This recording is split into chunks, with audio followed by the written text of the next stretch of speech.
Visões Populares, o podcast que conecta você a vozes que fazem a diferença.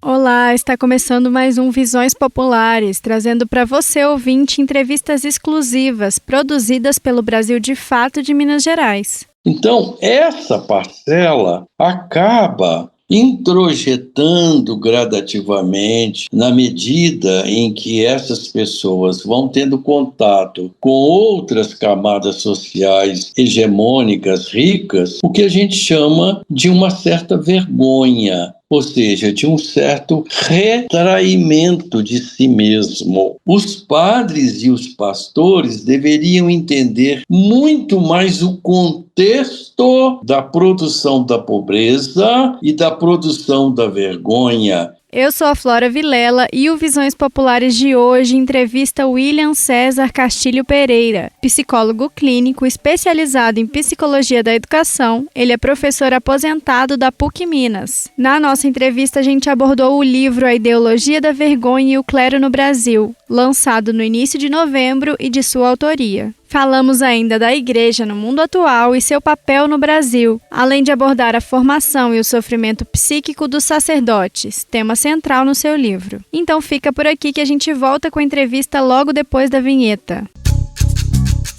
Brasil de Fato, uma visão popular de Minas Gerais, do Brasil e do mundo.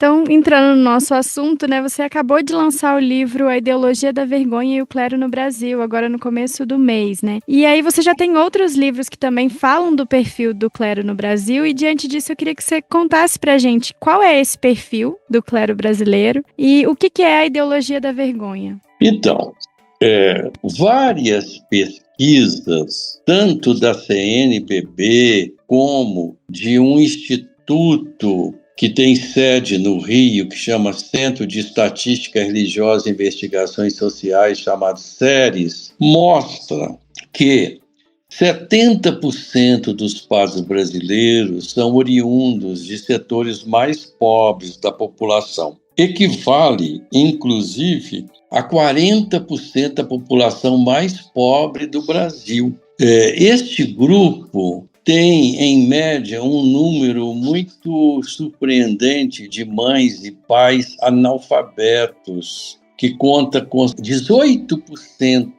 dos familiares. Isso, se a gente comparar com o índice atual do analfabetismo do Brasil, que está em torno de 7%, a gente constata que é um número bastante elevado. Depois, a renda familiar dos padres, dessas 70% de famílias, ganham de 3 salários mínimos até 2 salários mínimos. E a procedência, de profissão, escolaridade, raça, situação socioeconômica, mostra que esses padres, a maioria, vem da zona rural, quase 50% hoje, pelo processo de mudança geográfica do Brasil.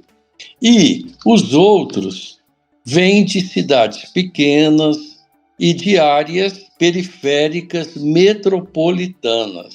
Mas o que chama a atenção dessa população é o processo de migração. O que é esse processo de migração? É construído através de uma experiência de muita transitoriedade, de muito abandono, de muita fragilidade urbana e mesmo de desenraizamento cultural, rupturas de amizade, de tradições religiosas e código de valores próprios. Então, essa parcela acaba introjetando gradativamente, na medida em que essas pessoas vão tendo contato com outras camadas sociais hegemônicas, ricas, o que a gente chama de uma certa vergonha, ou seja, de um certo retraimento de si mesmo. E isso ocorre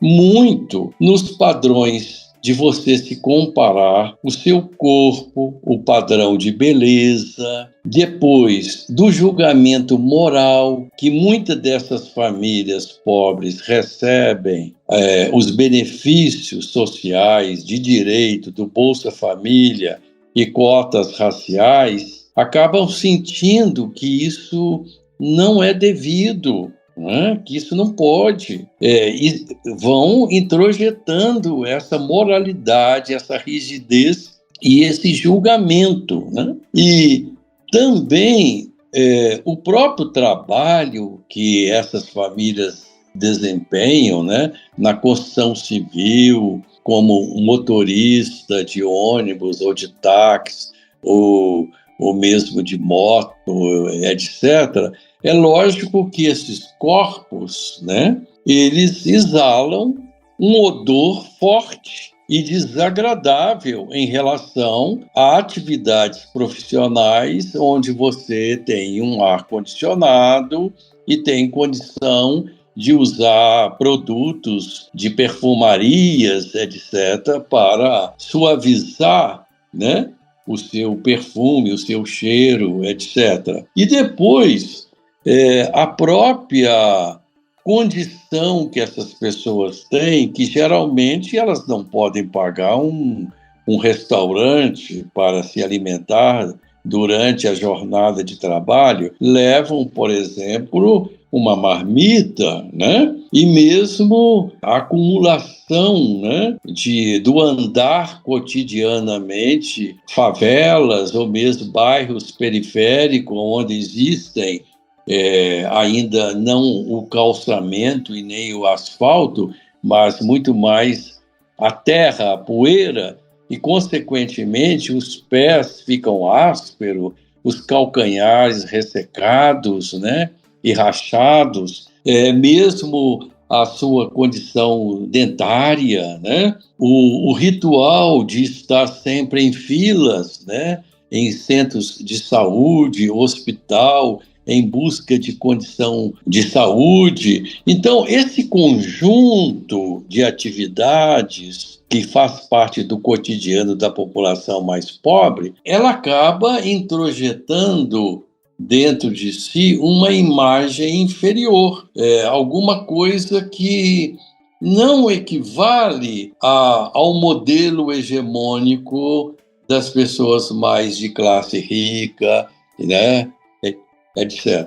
Então, o livro retrata exatamente a história dos familiares, de padres, e eu não diria que isso é de padre, né?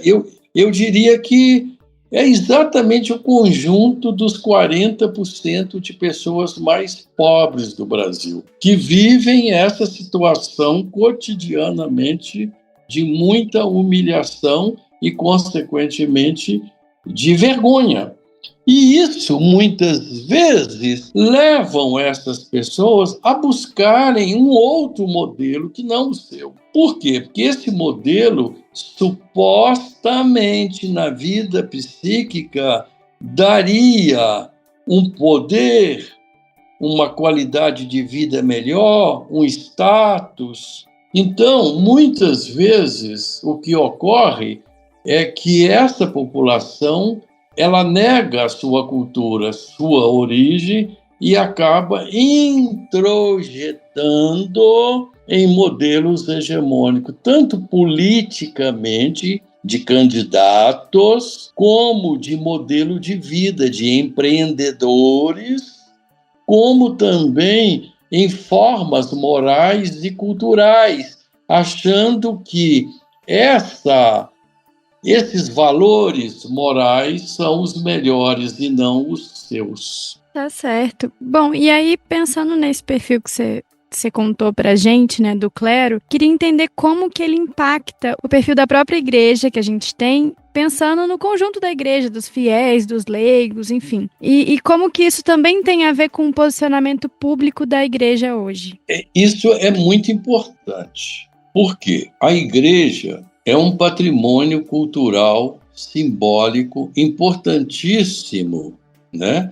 a função dos padres, dos religiosos, dos pastores também de outras religiões, é uma função de dar sentido à vida das pessoas. Então, por isso que a religião é um patrimônio importantíssimo para o psiquismo das pessoas, que é o lugar onde as pessoas buscam, nos momentos de angústia, de dor, de perdas, consolo, de apaziguamento. Caso contrário, nós iríamos enlouquecer. Então, a experiência religiosa é uma experiência de apaziguamento, é uma experiência de buscarmos a paz interior.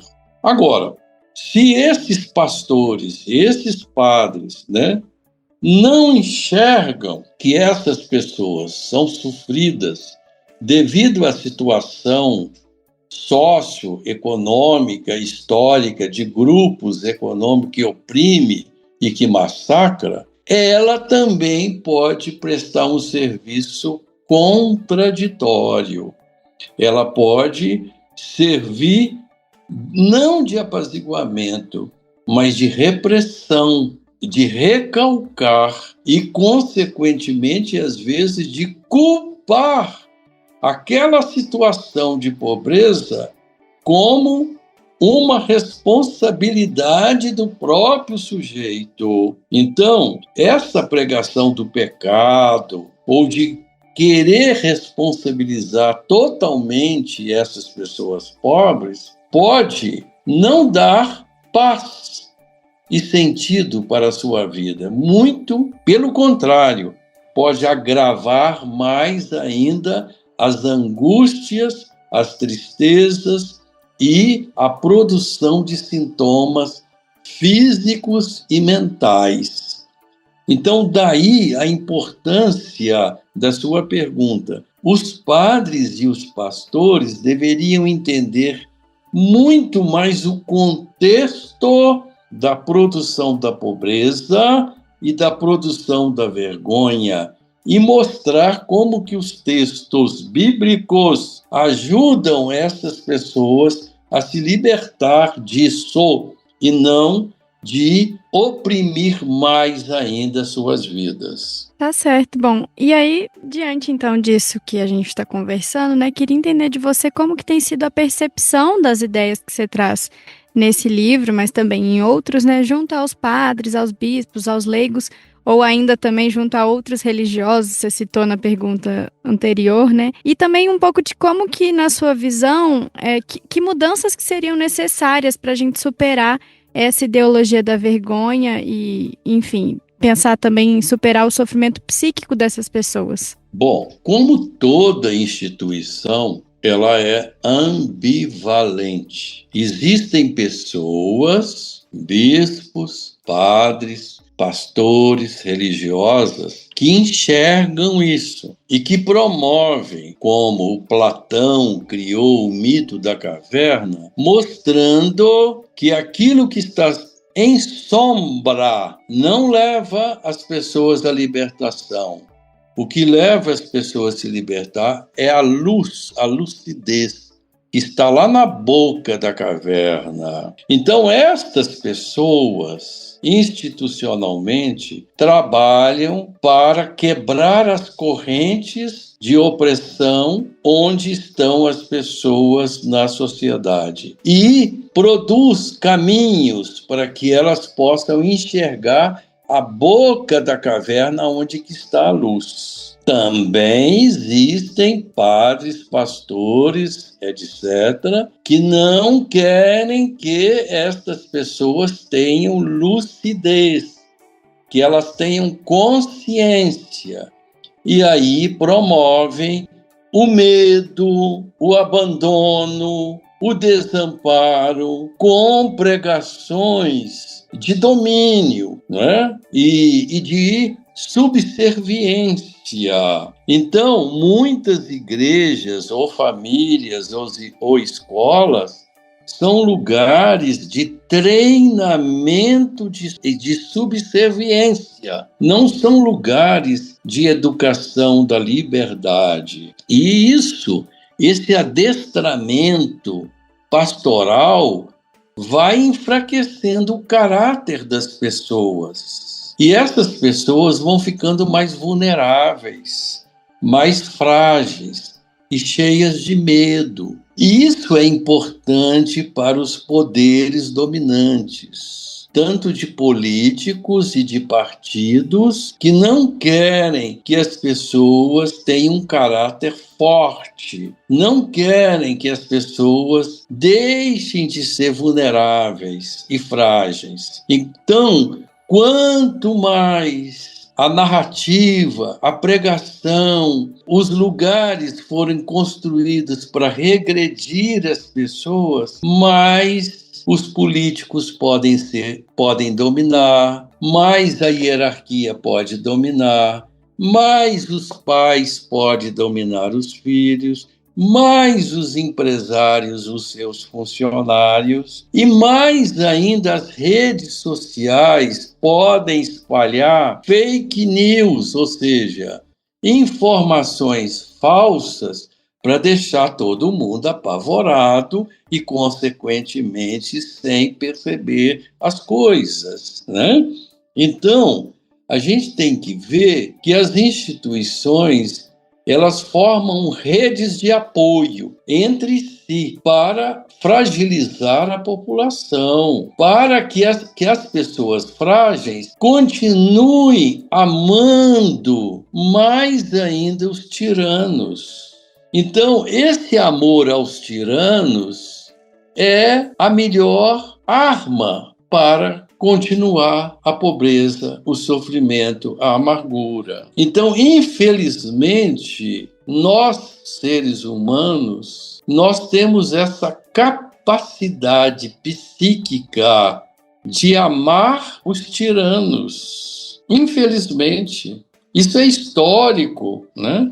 Em toda a humanidade a gente viu isso. Por quê? Porque você acaba sendo regredido, frágil, acreditando piamente em pessoas que se colocam como salvadores para a sua vida. E essa crença, ela não é só intelectual, racional, ela é erotizada, ela é fruto de uma emoção. É muito interessante você perceber que você ama emocionalmente a pessoa que mais te danifica, entendeu? Então, é isso que um autor de 1500, que se chama Etienne Laboissy, ele escreveu um único livro que se chama Tratado da Servidão Voluntária. Então, nesse livro, ele mostra como que o servo se submete voluntariamente ao seu senhor. E para romper isso, você tem que passar por uma angústia, por um sofrimento. É uma ruptura, como é uma ruptura você deixar seu pai e sua mãe um dia e passar a viver como cidadão livre e fazer a sua vida. Então, essa ruptura da infância que todos nós fazemos, ela tem que ser repetida à ruptura de políticos conservadores cruéis. Ela tem que ser feita a patrões conservadores e cruéis e também religiosos que também são cruéis. Se você não fizer essa ruptura que você fez lá na infância, você vai continuar sendo uma servidão voluntária. Tá claro? Tá certo. Bom, então, aí encaminhando mais para o final, né, da nossa entrevista, diante de tudo isso que a gente trouxe aqui, né, também tem um outro debate que está muito presente hoje, que é a participação feminina na Igreja Católica. Embora o sacerdócio feminino siga sendo um tabu, né? E aí queria que você comentasse para a gente de que forma essa não inclusão das mulheres pode influenciar nessa cultura e nessa formação dos padres e da Igreja como um todo. Bom, então veja, nós temos que abrir o leque.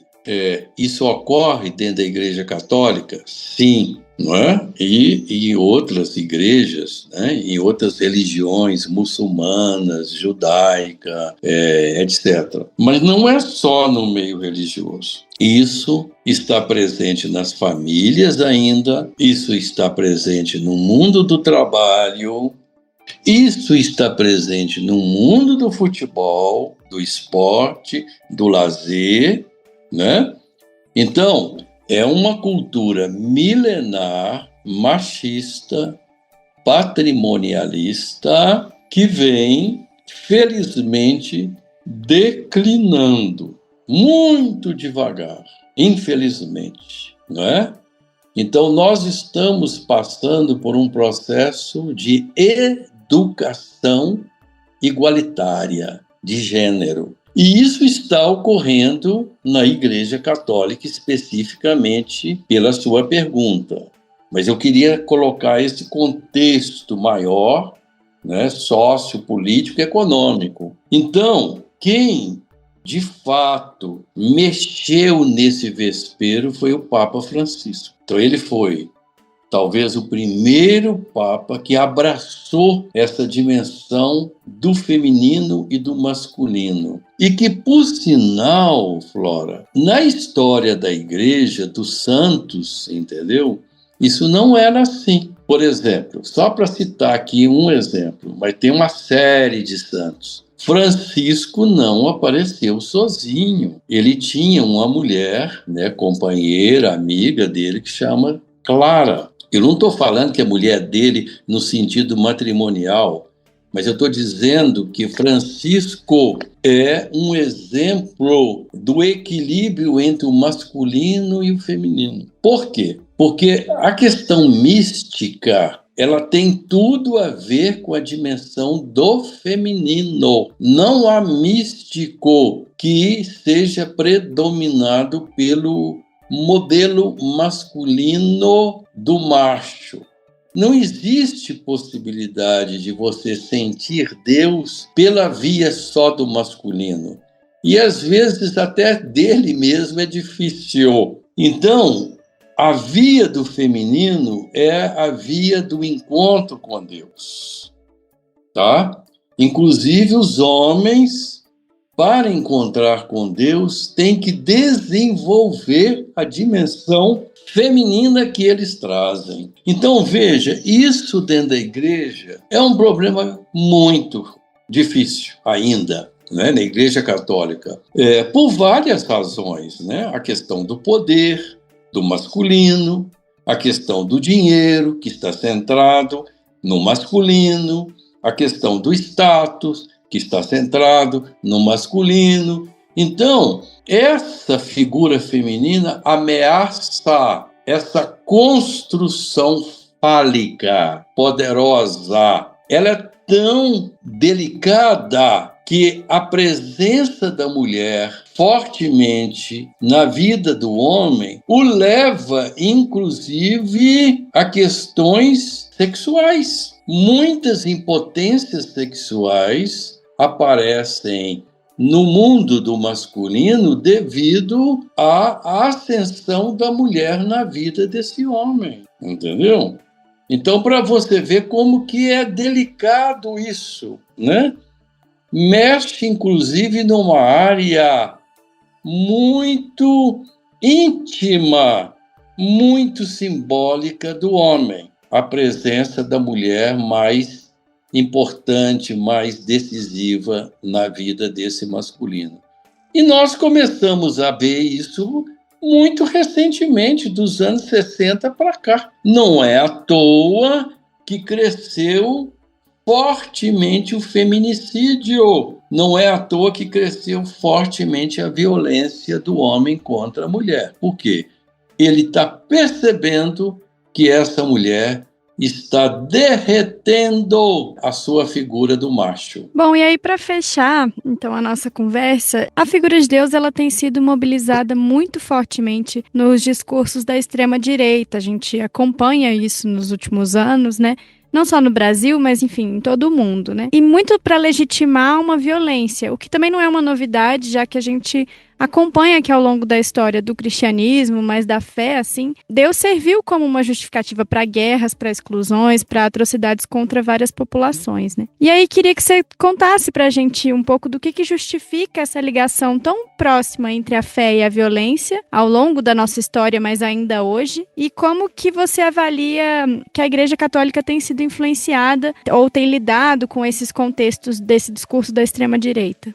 Primeiro que há uma força do imaginário e do mundo simbólico fortemente no psiquismo de todo ser humano, pela questão religiosa. Por exemplo, eu sou psicólogo clínico. Eu preciso de entender diante do meu cliente como que ele lida com a questão religiosa. Não há possibilidade de compreender o ser humano sem a vida religiosa. Eu estou dizendo isso para mostrar como é forte a força do mundo religioso na vida do ser humano. Então, a extrema-direita conservadora vai usar estas substâncias religiosas que estão dentro dos seres humanos para aumentar a opressão. Então, veja bem, todas as religiões que estão alinhadas ao discurso de direita, às formas conservadoras, não estão usando os textos do Novo Testamento de Jesus. Eles estão usando mais os textos do Velho Testamento. Por quê? No Velho Testamento, os textos têm raízes muito fortes de violência, de opressão e de justificação de opressão pela via de Deus. Então, Jesus Cristo não é convocado para a vida de opressão. Pelo contrário, Jesus Cristo tem um discurso libertador. Ele tem um discurso das minorias, entendeu? Esse discurso com as minorias acabam criando do outro lado, na direita, um ódio erótico muito grande. Então, o que nós estamos vendo hoje no mundo, de um modo geral, é uma pauta social que cresce cada vez mais nos direitos humanos dos negros, das pessoas que têm orientações sexuais diferentes, das questões de pessoas que têm diversas configurações etárias de idade, criança, jovem, idoso, das questões ecológicas. Então, veja, essa massa de gente que estava calada há muitos séculos, ela começou a falar, ela começou a ter voz e começou a ter direitos e começou a dividir poder e riqueza. Ora, eu não posso deixar essa massa dominar. Eu tenho que oprimir. Então, o avanço da direita conservadora tem a ver com o avanço das minorias que estão reivindicando direitos. Se essas pessoas pobres ficar caladinha no seu lugar, não haverá nenhum avanço da direita. A direita vai ficar observando que eles estão quietinhos. Nossa conversa foi boa, mas o Visões Populares de hoje fica por aqui. Queria agradecer a participação do William e na próxima semana tem mais entrevistas exclusivas e reflexões que transformam. Sempre às quartas-feiras no canal do Visões Populares no Spotify ou no YouTube ou na Rádio Autêntica Favela FM. Se você está ouvindo a gente pelo Spotify ou pelo YouTube, comenta por aqui o que achou desse episódio. Não se esqueça de compartilhar o episódio com os amigos, dar 5 estrelas para o podcast e curtir também o episódio. Se você está ouvindo a gente pela rádio, perdeu alguma parte do programa, quer ouvir de novo ou compartilhar com os amigos, é só buscar Visões Populares lá no YouTube ou no Spotify. Acompanhe também o Brasil de Fato MG nas redes sociais para não perder nenhuma novidade. E até lá! Se encerra aqui o Visões Populares, análises e reflexões sobre os temas que impactam o nosso dia a dia.